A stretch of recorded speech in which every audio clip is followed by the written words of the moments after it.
Hello, friends. This is Bhavin here, and welcome today. It's very special for me as well because while we have done live streaming before, we are doing the webinar for the first time.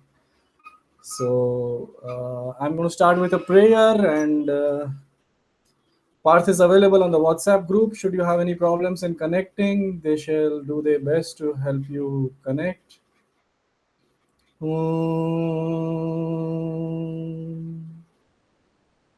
Gurur Brahma, Gurur Vishnu, Gurur Devo Maheshwara, Gurur Sakshat Parabrahma, Tasmai Shri Gurave Namaha. So, welcome once again to this very interesting topic. I'm sure you will love this topic and what I have to share because it has always been one of my favorite most topics. My master was an adept in this. It is called the philosophy of non-doing, and we are going to cover one dimension of non-doing today. And this dimension is the dimension of how to do less and have lesser goals to become not just successful in life, but to become successful in whatever profession you are as well. So it might come across to you as a little counterintuitive कि कैसे goals कम होने से success या happiness ज़्यादा हो सकती है. So let us see, we have 1 hour to explore that, and let us take it that way. I'm going to share with you now the format for today's session, and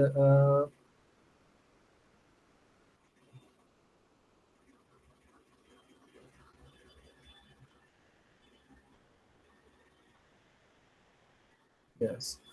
So, I will share the context of today's session, followed by the paradox of doing too much, and how less is more leads to happiness, how less is more leads to success, and then I will share with you a technology as to how to operate from less is more, which is sharing a technology, how to be in a space so that you can do less and live in a goal free manner. And eventually, we will have some time for question and answers. You can keep posting your questions, but I will address whatever I can address in the end. But I request you to keep posting your questions in the group chat if you can access it. If you can't access it, you could put your questions on the WhatsApp group, and if we have the time to cover that, we shall cover that. So for 40 minutes, it will be like one-way talking, and then 10 minutes I will share technology, one of our programs, and then last 10 minutes I will be answering your questions. So yes, let us move on, and the first point that I have to share with you is this, that the context of today's workshop is as an antidote to workaholism. You may feel, somebody, I was sharing the topic with somebody and they told me, "Arey, aise goals ke bina how can you live, and where will life go?" But I realized that that is because you feel that I am going to tell you that there's nothing to do in your professional life, but it is not so. The context of today's workshop is that there is too much workaholism everywhere. हम सब बहुत ज़रूरत से ज़्यादा काम करते हैं. We have become work alcoholics. We have become addicted to work. And if I ask you to do nothing or to do less or to enjoy more or anything for that matter, it is simply so that you create a balance between your work and your play, not to make you lazy or anything. So remember the context. It is about helping you to balance your work and your life, and it is not to get you to become a passive person. So it is from this context that you have to understand we are advocating non-doing, or we are advocating doing less, or we are advocating less is more. Let's move on. This workshop of today's is based on this gentleman whom you are seeing on your screen right now, Mr. Lin Yutang, and his book called The Importance of Living. I will also show you the book in a small while, and it might be very interesting to read this sentence. The busy man is never wise, and the wise man is never busy. And Lin Yutang wrote this in the 1930s when, according to us, the world was slow, but that itself was too much pace for him. Then imagine in 2016, if Lin Yutang was alive, what would he say? So his whole book is based on the Chinese philosophy, and the Chinese people are very practical people originally, and they understood that enjoying life is as important as working. And that is why a busy man is not a wise man, because then where does he have time to enjoy life? And any wise person does not make himself too busy. Otherwise, he fully understands that it is not wisdom if you are too busy. So, each of us should take a poster of this particular sentence and put it on our wardrobes, because if most of us are inclined towards becoming too busy, and busyness is the huge curse, as we will see as in how we proceed. So let us look at this entire angle, and what has workaholism caused? This addiction to work, what has it caused in our lives? If you observe, it has created huge lack of enjoyment. Enjoyment is the basic thing in this world. What are you born for? Guruji used to say that you are born to enjoy the gift of life. And if you do not enjoy the gift of life, what use is life? If you are busy slogging away, if you are busy making ends meet, if you are busy running around, how are you going to enjoy life? So understanding this is very, very critical and very, very primary. Another thing that workaholism has caused is compromised health. If you are busy working, say 9 to 9 or 8 to 8 or whatever, where do you have the time to swim, or the time to do your pranayams, or the time to have food in a relaxed manner? Your health is always going to get compromised at the hands of too much work. And then what about relationships? Don't you know that relationships are so critical? I mean, my mentor, one of my teachers, Manoj ji, says that 60% of our stress comes from poor relationships, and 60% of our happiness comes from great relationships. And I fully agree. After all, man is a social animal. So if we are working too much, what about our family? What about our friends? What about our spouse, our better half, and our kids and our parents? How are we going to create time for them? So workaholism has really put a huge dent in our relationships and reduced inner growth, because where do you get the time to meditate, or the time to read, or the time to pray? And unless you do this and do something about your inner self, you cannot grow much, and you cannot be a happy person. So imagine, look at these four. I'm going to make it easy for you again. If you don't enjoy life, what use is work? If it takes away the time for enjoyment, what use is work if it compromises your health? What use is work if it takes off your relationships? And what use is work if it doesn't allow you to grow from within? So workaholism, these points seem to be very simple points, but they are very profound points. And most of us don't understand that we are caught up in a rat race, and this rat race is taking away the enjoyment, health, relationships, growth, just about everything. So, as they say that even if you win this rat race, you are still a rat, and none of us wants to be a rat. So, understanding this helps us understand the importance of tapering down on our work, So let us move on and understand that work has a huge paradox. And what is this paradox? Does work ever end? The paradox is that if we work more to complete what we have set out for, that means work should end. But we have always been working and working and working, and work never ends.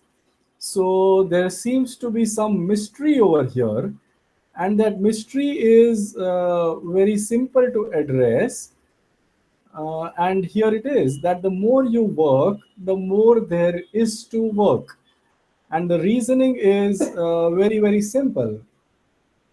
It is simply because when you take up something and you start working towards it, you get 10 more ideas, and then you add 10 more items in your agenda, and you take up 10 more projects, and then each of will involve 10 more actions. So while you feel that you are completing your work while you are working, the fact is that out of your enthusiasm, you are adding on more and more stuff. Enthusiasm is good in life, but what happens is that it eventually overwhelms you because of a very huge pending list. And as each of us knows, life is not at all about the pending list. Life is about much, much more beyond our pending list. None of us wants to wake up in the morning and look at the pending list. We want to hug our spouse and kiss our child and do everything that matters to us, and then once in a while look at our pending list. So our list should be relatively small. So, yes, I am also having a look at the questions that you are posing on the group chat, and whatever questions we can cover, we shall cover, towards the end of the seminar. So, this slide is a very interesting slide, again by Lin Yutang, who is the author of this book, that life is too short to make an over serious business out of it. We live for say 80 years, and which amounts to 25,000 days if you look at it, and it seems to be such a small amount. If you put it in terms of number of hours, it might be some 5 lakh hours, and you are just going to pass 24 hours every day, so you're going to exhaust this 5 lakh hours very soon. Do you want to make your life a very serious affair if you have so few days or months or hours? Obviously not, and all our work actually takes away lots of our life. So, what is the hack around work? Okay, I have told you that we have built up this point together that workaholism is not worth it because it affects so many areas of life. And if so, what is the hack around work? That is most important. The word hack stands for a shortcut or a workaround. So, how is it that we escape work? You know, I saw a question and I am covering it right away that, work is valid, like Narendra Modi works so much, but that is Narendra Modi. And we also have to look at ourselves, and we could be different people, and most of us are different people, and he enjoys his work, and that is amazing, but we have to find ways and means to balance our lives. He has found his own ways and means to balance his life, and if we have to balance our lives, we have to reduce our working hours for sure. Otherwise, what is life for? Life is meant for a variety of pleasures, and not just the pleasure that comes through work. So, what is that shortcut that helps us reduce our work? Okay, so I'm going to cover a few points. First is we have placed too much importance on wealth. Yeah, we have put too much importance on wealth, and as in how we move on, we realize that we don't need to place so much importance on wealth. Wealth is important, and wealth has its own usage. uh, it has utility value, no doubt, but it is like a curve, and initially wealth is important, and beyond a point the same wealth can make your life difficult and miserable also. It appears that a rich man is a happy man, but the fact remains that a rich man is happy until the wealth reaches one point, and then the same wealth can become the cause for disturbance in many, many ways. So, understanding this point that wealth is important, but it is not so important that it makes us very, very busy, is the key. While you are watching me this moment and not the slides, I will show you this book on which we are basing this seminar. I don't know whether you're getting to see the book. Yes, well. So, The Importance of Living by Lin Yotang. And he mentions very categorically how we should move on and not focus so much on wealth. The next thing to distrust, besides wealth, is fame. A lot of us are in the game not for wealth but for fame. We have enough money maybe, but we want credit, we want approval from the world, we want validation, we want more and more people to acknowledge our presence and appreciate us and admire us.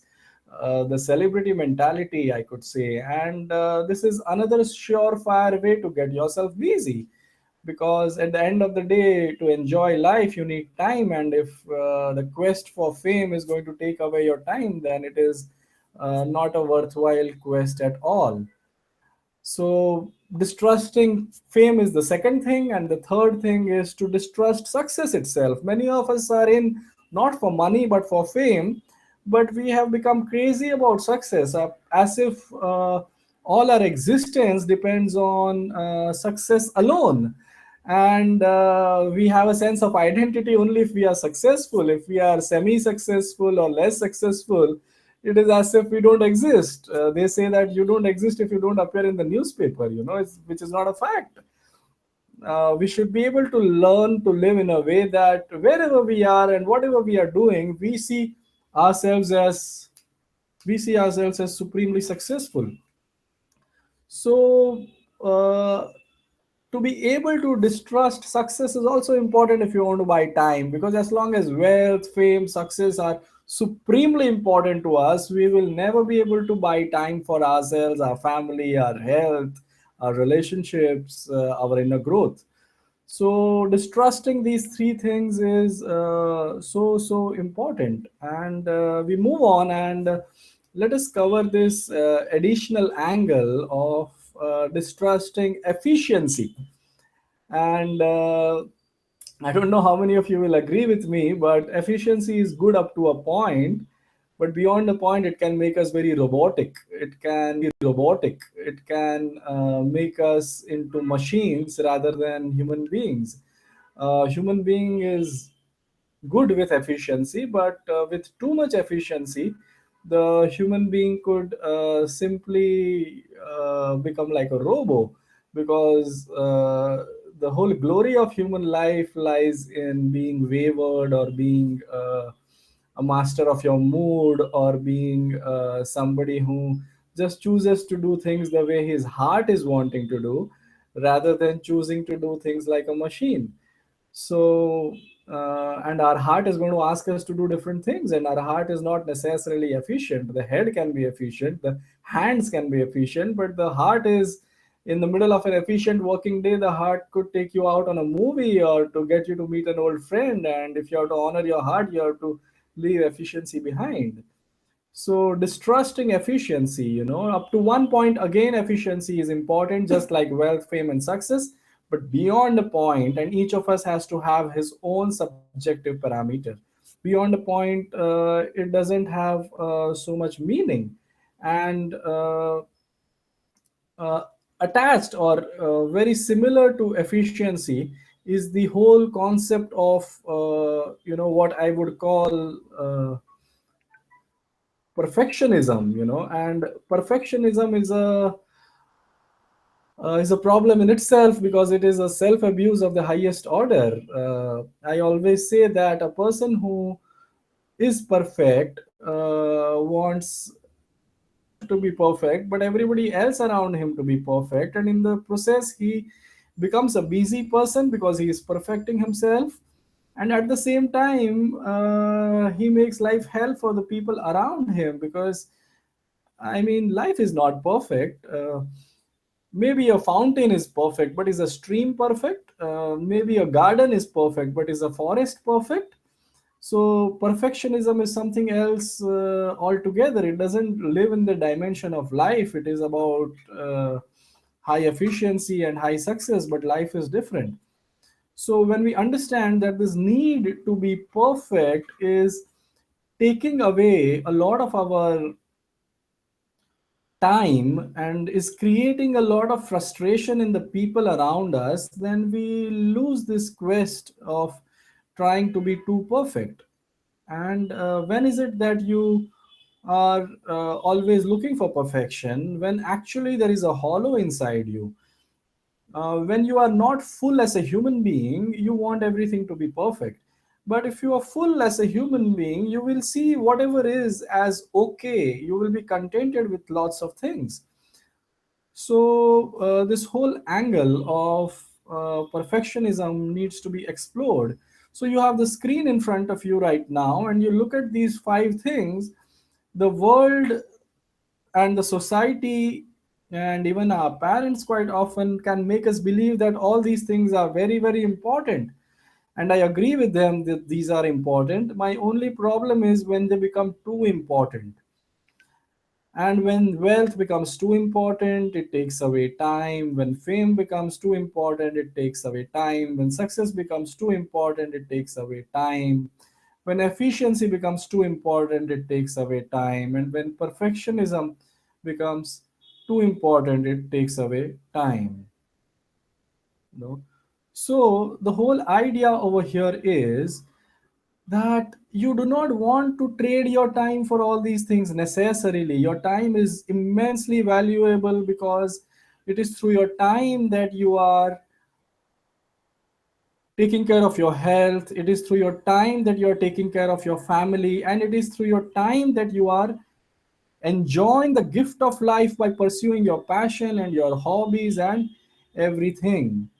So it is in this context, I repeat that it is in this context that we want you to find a hack around work. I am myself somebody who loves work. I take immense pleasure out of work, but all my problem exists with overwork. And it is in order to reduce this overwork that I would want you to look at these angles of distrusting all these things which take away time from us. So let's move on and let's see how less is more leads to happiness. Uh, you know, See, when you work less, it gives more results, not just in work, but first we will see in life. That's why less is more. Less work is more happiness. And less is more leading to happiness. How can you do this? So, I am getting some questions right now on the WhatsApp group and on the group chat as well, which are about work is worship, and which are about what if you are passionate about your work. So, try to understand this point that yes, work is worship, and work is important also, but anything which is good needs to be done up to one level. We say that anything that is good, if it is stretched too much, the same good turns into bad, and the same thing happens with work. So if work is worship, say for example, if having food is good, that doesn't mean you keep on having food and more and more and more. That is only going to spoil your health. So same with work, there is a correct proportion. And I am not speaking in terms of getting you to work more, because I know all of you all are working too much. My job out here is to help you work less. So I'm not going to speak in favor of work today, because I know you understand the importance of work, but I'm going to speak in favor of lesser work, so that I can help you balance.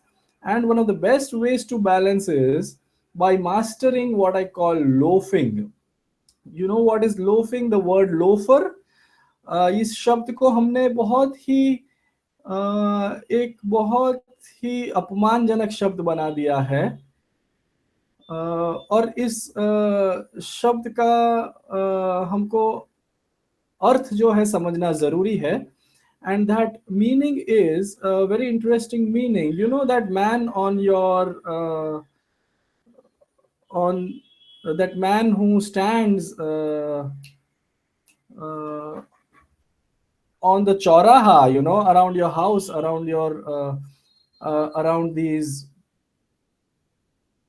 the nukkad, as you say. And this person is apparently not somebody whom you make a joke out of, actually, because हम कहते हैं वो बिना काम का है वगैरह, but from a different angle, if you look at this person, you will observe you are running after a future happiness, whereas this person is happy over there every single moment. Maybe he's standing on that pan ka galla, and he is joking around with his friends, and you might say he's very shallow, but the fact is he's living in the moment, and you are not, and I am not. So I'm not saying or advocating that we become like him. All I'm saying is that we learn to enjoy life like that person by loafing. So what is loafing? Loafing actually means doing nothing, lolling around on your sofa, or simply going for a walk for no reason, having no agenda whatsoever, is loafing. And or gossiping with your friends for no particular reason. In loafing, the nothing is a means to an end. Everything is an end in itself. कोई चीज आप इसीलिए नहीं कर रहे हो ताकि उससे आपका भला होगा, जैसा काम से होता है, पर आप इसलिए कर रहे हो क्योंकि वो करने में ही आपका आनंद है. So mastering loafing is the first point if you want to reduce your working hours. And the second and the obvious thing is mastering leisure. And what is leisure? Leisure is anything that you do in your free time which interests you. So while loafing is doing nothing in particular, leisure is about doing things in particular, but they are things which are in sync with your soul. They are things which absolutely are like going with the grain. They are your personality, and you are spending time doing that thing. You enjoy dancing, dancing falls under leisure. You enjoy reading, say, for example, myself, then it is leisure. Maybe you enjoy gossiping, then gossiping is leisure. And anything that you do only for the sake of that activity, that is leisure. Anything that you do for making money, becoming famous, running your family, or anything is work. It is means to an end. It is not an end in itself, but leisure is an end in itself. Lots of people socialize in today's world so that they form networks, and that helps them in business. Then that socializing is no longer leisure. Leisure is that socializing which you do simply because you love being with people, not because these people are going to be useful to you. So mastering leisure is another way of moving on, to that space where you are able to go beyond these pressures of time. So as in how are we sharing the screen? Yeah. So as in how we move on, we realize that loafing and leisure are the two things that can help you become a happier person. And if you can see this beautiful poster, and while it is a very simple saying, uh, the fact remains that it is the sweet simple things in life which are the real ones after all. And this is such a simple saying, but let us read it once again because it is very profound. It is the sweet, simple things in life which are the real ones after all. So that smile that you give and get, or that small exchange, or that small dialogue you have with your lift man, or having that cold drink maybe, or watching that TV serial maybe, or watching a beautiful movie, or reading a small book, or a wonderful dialogue with your life partner, or a kiss from your child. These are the sweet, simple things which life is for. They say that the biggest of happiness has come in the form of the smallest of packets. In Gujarati we say મોટા મોટા સુખો નાની નાની આવૃત્તિઓમાં બાર પડે છે. The biggest of happiness has come up in the smallest of installments. So life is only about a series of many small sweet events. It is not about one big event. Imagine you having spent an entire year, say, studying for your 10th exam, and you get a good result, but the happiness lasts for how long? Maybe only for 10-20 minutes, because after that you are immediately looking at which college to go for and which form to fill, and you are already in the rat race once again. So where do these big events give you so much happiness? But the small events, like you're studying for 10th standard and you are meeting up with your friends to study, and you are putting up for the night, and you are finding things difficult, and you are receiving help, and you are thanking that person who offers you help, and many, many such small things in the journey are far, far, far more happiness giving than the final result. So it's only about the sweet, simple things. And another thing, this is one of my favorite quotes, and that is, if you can, isn't the screen shared? Yes. So, sorry for the interruption. I'm just trying to share the screen. Uh, this particular point related to how do you spend your afternoons on a Sunday. Okay, what is the best way to spend your afternoons on a Sunday? And you might want to resonate with this quotation that we have right now. And that quotation says that if you can spend a perfectly useless afternoon in a perfectly useless manner, you have learned how to live. And this is one of my favorite quotes, that if you can spend a perfectly useless afternoon, not in a perfectly useful manner, okay, but in a perfectly useless manner, you have learned how to live. We spend all our weekdays in very useful stuff. Let us, for the sake of balance, spend at least our weekends in perfectly useless stuff. So that means you do not use or fill up the weekends with socializing so that you can network and grow, or in attending social obligations like functions and weddings and everything, but in a perfectly useless manner, which means doing things which are of no big meaning, but yet they add so much value to your life, like reading a book, or watching a movie, or spending time with your kids, or just doing nothing, plain sleeping for that matter, slumber for that matter, sloth, laziness, even that helps. So mastering the art of spending a perfectly useless afternoon in a perfectly useless manner is the mastery of life itself. Again, the caveat, this is simply to balance our overworked lifestyle and not to make you a lazy person per se. And you look at this, the time you enjoy wasting is not time wasted, coming from Sir Bertrand Russell himself, who is such a huge authority in the world. Okay, and this is so obvious that the time you enjoy wasting cannot be time wasted. Only if you don't enjoy, it's another thing. But I would rather like to extend this quote and say that the time you enjoy wasting is precisely the time of the greatest use. Nothing will relax you, rejuvenate you, and make you absolutely eligible for your work than something like wasting your time in an enjoyable manner.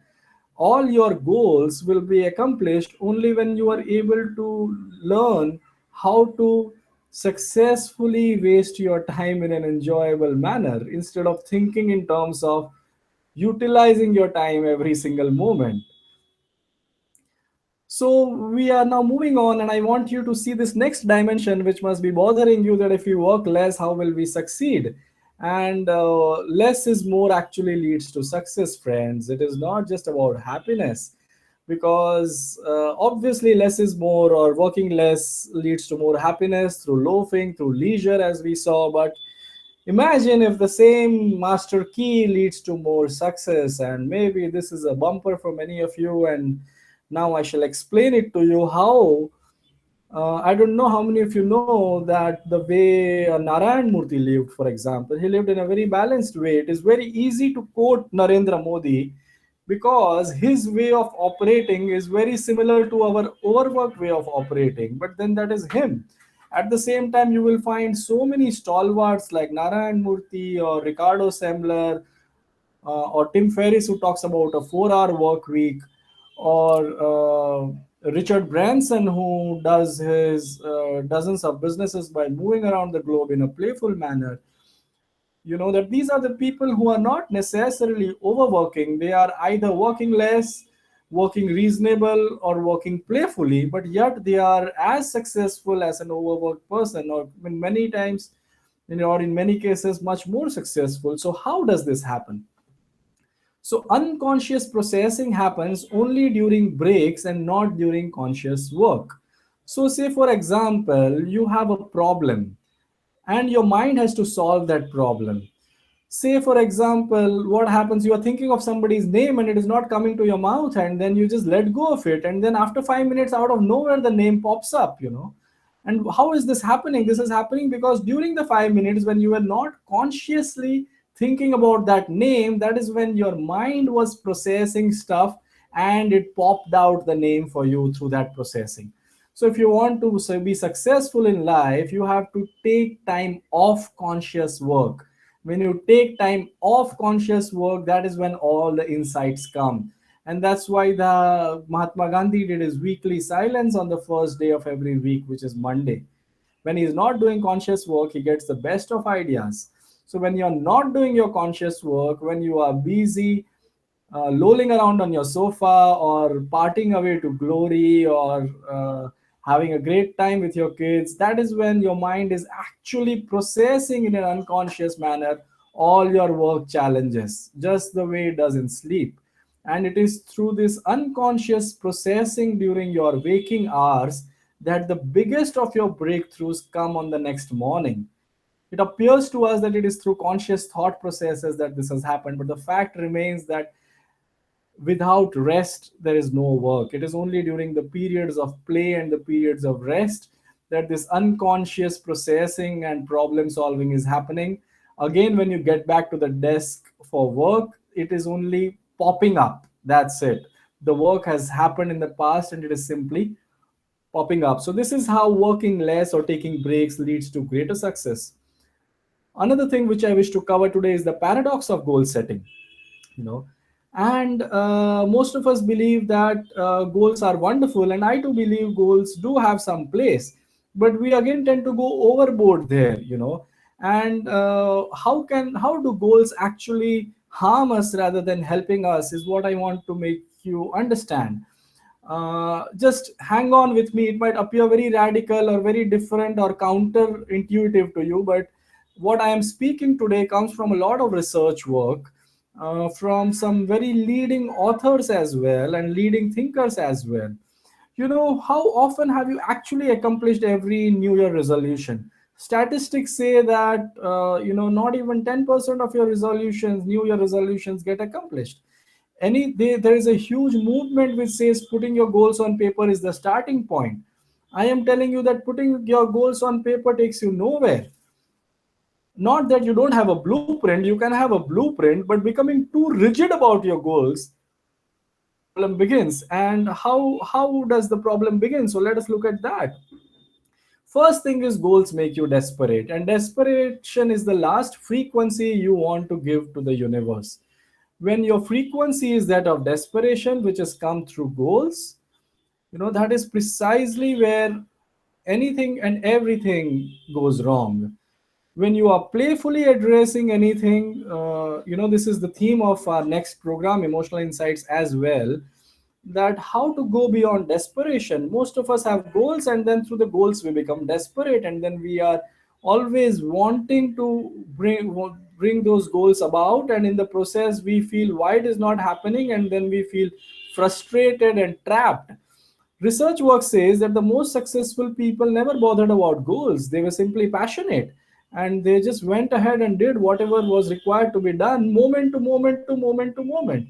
And no industrialist necessarily created a blueprint and created a vision, but they just did justice to the moment whenever things came up. And the process of life is such that you automatically grow.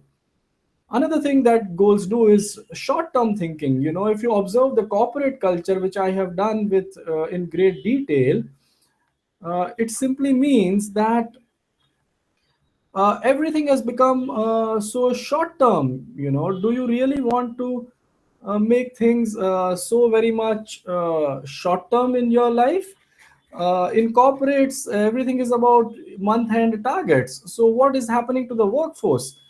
They are not finding time to work on systems. They are too busy chasing targets. They are busy compromising their integrity simply to meet their sales targets or production targets. They are busy compromising on quality simply to chase production targets. So, becoming too enthusiastic about your goals gets you to compromise on integrity, gets you to compromise on long term meaningful work, or on quality, also for that matter.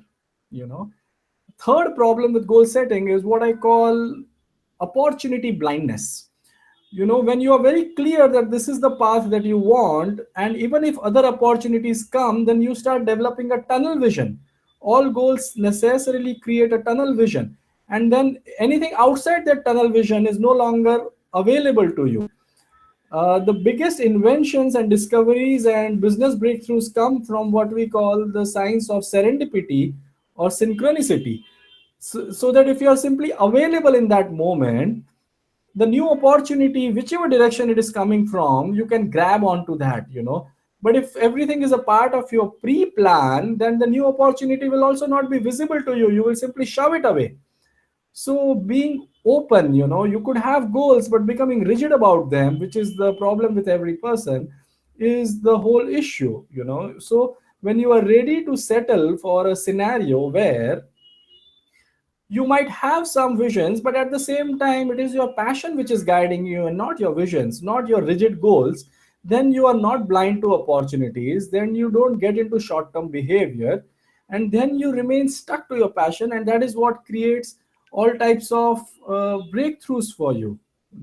And as in how we move on, we realize that it's just goal setting and the desperation which is involved in goal setting, which is causing us to be blind to so many opportunities and making us short term. So if not goals, what? That is the $1 million question, and the answer to that question is, if not goals, then passion. Okay, passion is enough, my friends. If you are passionate, you will find your way. You don't necessarily need to put a number goal up there. Your passion will do the trick for you every single moment. You manage your energies in a way that your passion is high, and that passion will create all the doorways. If you set a number goal, maybe your mind will get restricted to a number goal, but if you are passionate, you are open for any amount of number and not the number that you put in advance. So passion by itself is enough. So this is what I wanted to share with you. I'm going to do a very quick recap for you as to what we have covered, and just try to look at the whole thing in terms of a quick recap so that we can proceed for a couple of other things. And what I wish to share with you is that the context for today's webinar is not to make you lazy, but to help you balance and reduce your workaholism. And we went ahead and saw that workaholism takes away the enjoyment of life, compromises health, compromises relationships and inner growth.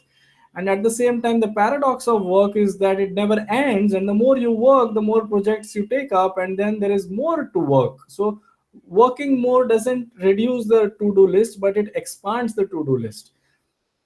And we again went around and saw that when we start to distrust wealth, fame, success, efficiency, perfectionism, then we have far greater time in our hands.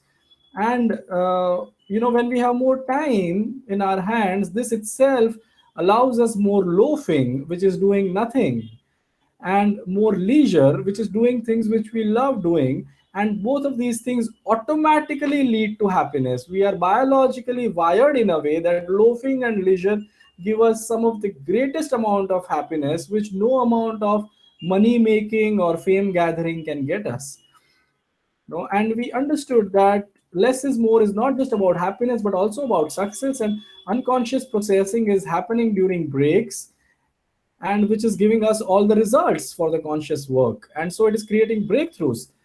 And working less means having lesser goals in a way, which helps us, because goals make us desperate, they make us think short term, and they make us opportunity blind. But if goals go out of the window, what comes in? What comes in is passion, and passion itself is enough, my friends. Goals are not necessarily required. Your passion will create all the doorways. Just like when you want to go up a hill, you just simply have a torch in the night when you are trekking, and you're looking one step at a time. You're not looking at the goal every now and then. And that one step at a time ensures that you reach the top of the hill, and all that was at work was passion. So passion by itself was enough. So this is the theoretical background that I have built for all of you to understand the importance of working in a balanced manner, and as a result become far more happier and far more successful. But the point here is, it's not just about the theory, but it's also about the practice. And this cannot happen until you actually have what we call a relaxed mind. And a relaxed mind is the key to living slow, and to live in a playful way, and to live in different ways. And the way to establish this relaxed mind is to move on to some technologies which give you a relaxed mind. One of them is meditation, and another is breath work. All the theory I said will only remain theory unless you are practicing one of these two or both of these two. So it is very, very important for you to practice this so that you can go slow, become less busy, and in the process you can enjoy more and also become more successful, as we saw. As regards, we fortunately have this training coming up, and today's webinar is also an opportunity for me to share with you this opportunity for you. We have this training coming up on the 18th of September, that is the next Sunday at Suba International, and it is around breath work. And look at what breath work can give you. It gives you a relaxed mind, and with a relaxed mind you can move on to a slower lifestyle, which can make you tremendously happy. It gives you an energetic body, and it gives you mature emotions. It's important to have your emotions balanced rather than having your emotions going haywire here and there. And it helps you to do a lot of declutter. Okay, so this last point is about the external world. The first 3 points, relaxed mind, energetic body, and emotions, mature emotions, is about the inner world, which is the base. But the breath work, you will not believe, gives tremendous breakthroughs in the outer world, and it does tremendous amount of decluttering and reshuffling for you. What is this decluttering? This unproductive people in your life start leaving you when you breathe in a particular rhythm, and which is the rhythm in which we have a certain mastery. And unproductive situations also start leaving your life automatically, because our inner and the outer world are totally connected. I always share this example of these animals who left when tsunami was coming. Not a single animal was ever damaged or hurt because of the tsunami, because their inner world always knew about the outer tsunami well in advance. So the same way, when you breathe in your inner world, it creates breakthroughs in your outer world, because the inner and the outer world are connected. And one best breakthrough is all the toxic people from your life start leaving you. People whom you have not been able to become free of, they automatically, such situations are created that they leave you. And at the same time, situations which are not getting resolved for a long time, they start getting resolved. As a result of this vacuum, productive people and situations start coming into your life. This is the power of the breath. And it is simply because of this reason that the breath has immense potential to actually expand your business simply by you breathing 15 minutes morning and 15 minutes evening and witnessing the miracle. So, this is a invitation from our side to you to come and witness the power of this breath for yourself. And I am sharing with you the schedule of this event, the 22nd batch of emotional insights. As you can see, on the 18th and the 25th of September, which is the next 2 Sundays, we have a full day session at Suba International, and then we have a 3 week break, and then we have 2 days retreat at the ashram in Dehri. So it is in this program that you learn breath work, and then it is in the ashram that you learn the 5 elements. And it is perhaps one of the best possible locations around Mumbai at the feet of Gorakhgad. And we have an extraordinary time in the retreat as well. So the program is around this. We do a lot of hand holding during the program, send you regular SMSs, keep you in a group, get you to read stuff, get you to note stuff. So basically, it is a deep transformation program to turn your life around. And with all my heart and all my enthusiasm, I absolutely invite you for this training on 18th and 25th. And to make remove all types of barriers, we have a very interesting pricing policy. And the first option is, if God has blessed you with enough money, please, the energy exchange is 15,000, and we would love for you to offer this and help us spread this wonderful work to more and more people. The second option is that if you have a money constraint, then you can pay simply 6,000 in the beginning and balance at the end of the program as per your affordability. We accept with love and grace whatever you offer.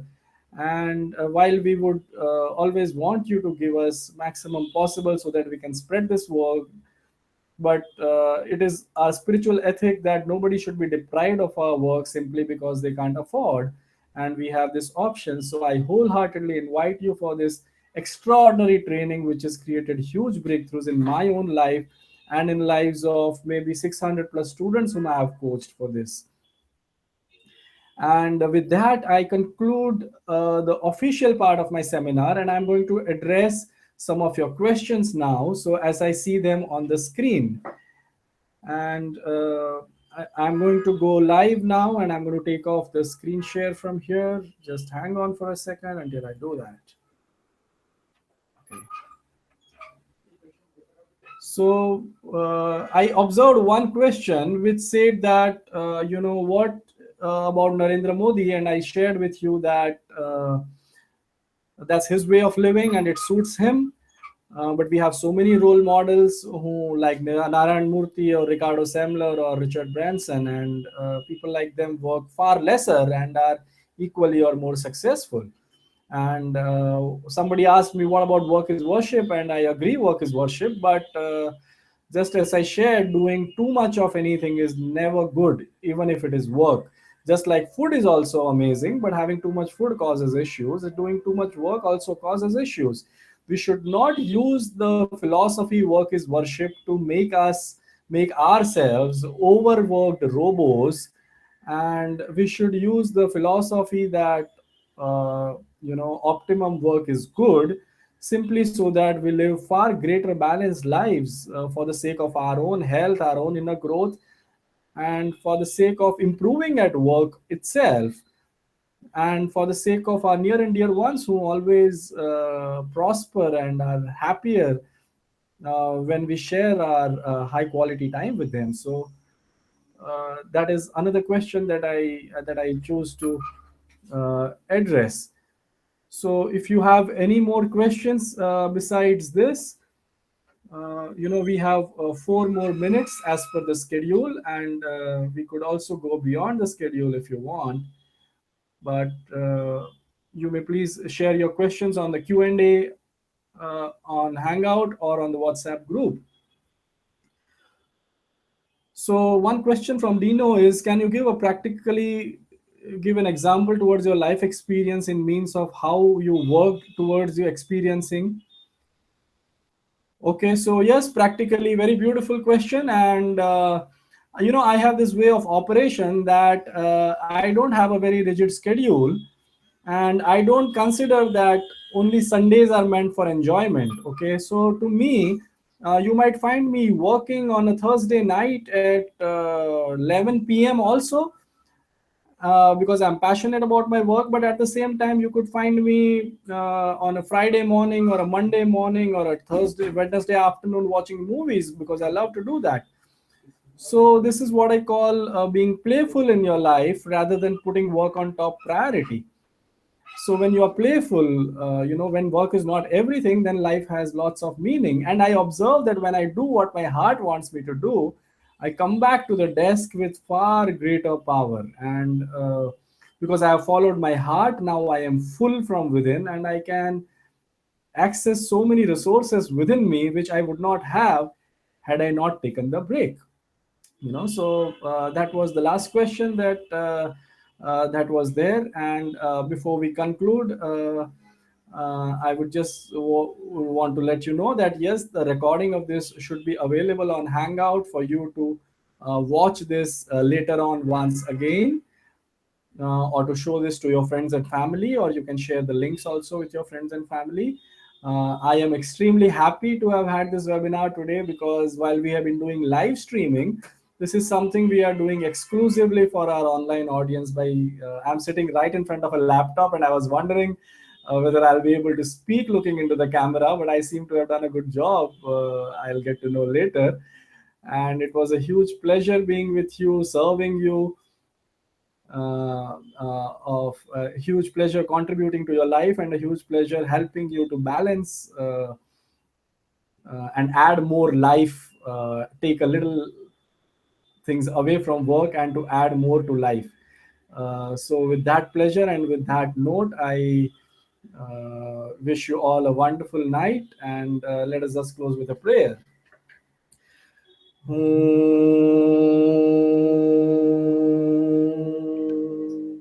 Asado ma sadgamaya tamaso ma jyotirgamaya mrutyorma amrutam gamaya. Om Shanti Shanti Shanti. Last 2 points: a deep gratitude to all of them who have helped us put together this webinar, including you, the participants, and our team led by Parth and Deepali and Stuti and Smith and everyone. Bhavna is the one who inspired me to take this up soon enough. Otherwise, I was going to do this only a few months later. And I hope you also find this a great idea. So deep gratitude to all of them. And once again, I heartily invite you for emotional insights. For those who have done emotional insights, you can come only for 2 hours on both the Sundays and be a part of our theme sessions, which are about goal-free living, which are about passionate living. And whatever I discussed today, I'll be expanding.